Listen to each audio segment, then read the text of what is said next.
अध्यक्ष महोदय, माझा हाच विषय माझ्या बीड मतदारसंघातला होता। जे काही खून प्रकरण झालेलं आहे, माझा औचित्याचा मुद्दा आहे। बोला बोला। आमच्या बीड जिल्ह्यामध्ये एक भयानक गोष्ट अध्यक्ष महोदय झाली। संतोष देशमुख नावाचा एक सरपंच दिवसा ढवळ्या त्याचा खून करण्यात आला अध्यक्ष महोदय, आणि अजूनपर्यंत त्याच्या मागचा जो मास्टर माइंड आहे तो सापडलेला नाही अध्यक्ष महोदय। वारंवार एक सदस्य म्हणून ह्याच्या तक्रारी मी करतोय। त्याचं नाव वाल्मिक कराड आहे अध्यक्ष महोदय। हा असा व्यक्ती आहे, एक 2 मिनिटं सगळे बसून घ्या।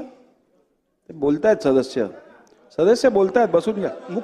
बोला मुख्यमंत्री साहेब, बोला बोला। मुख्यमंत्री साहेब, माझी विनंती आहे आपल्याला की अशा ज्या क्रिमिनल माणसं आहेत, एक आमदार म्हणून आपल्याला एक बॉडीगार्ड भेटतो आणि एक क्रिमिनल माणसाला 2-2 बॉडीगार्ड कशी काय भेटतात, हा माझा विषय आहे अध्यक्ष महोदय। आणि त्याला ज्या गुन्ह्यामध्ये टाकले अध्यक्ष महोदय, खंडणीच्या गुन्ह्यामध्ये टाकले अध्यक्ष महोदय। खंडणीचा जो 302 मध्ये जे कट रचलेलं होतं अध्यक्ष महोदय, त्याच्यामध्ये अजून सुद्धा हा वाल्मिक कराड नावाचा व्यक्ती त्याच्यामध्ये घेतलेला नाही अध्यक्ष महोदय। वारंवार मी हा खून झाल्यापासून मी वारंवार बोलतोय की जर या तिथं जे गुन्हेगार सापडले त्यांचे जर कॉल रेकॉर्ड आणि वाल्मिक कराडचे कॉल रेकॉर्ड जर सापडले अध्यक्ष महोदय, सीडीआर जर सापडले, तर पूर्णपणे जो काही खून झाला अध्यक्ष महोदय तो आपल्या समोर येईल।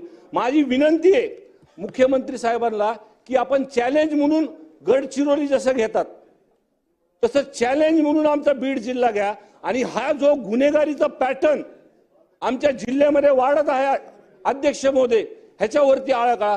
आणि अध्यक्ष महोदय, जनतेमध्ये जिल्ह्यामध्ये एवढा रोष आहे अध्यक्ष महोदय की जर हे अधिवेशन संपूस तर जर या वाल्मिक कराडला जर अटक झाली नाही तर भव्य दिव्य आंदोलन आणि मोर्चा हा बीड जिल्ह्यामध्ये निघणार अध्यक्ष महोदय।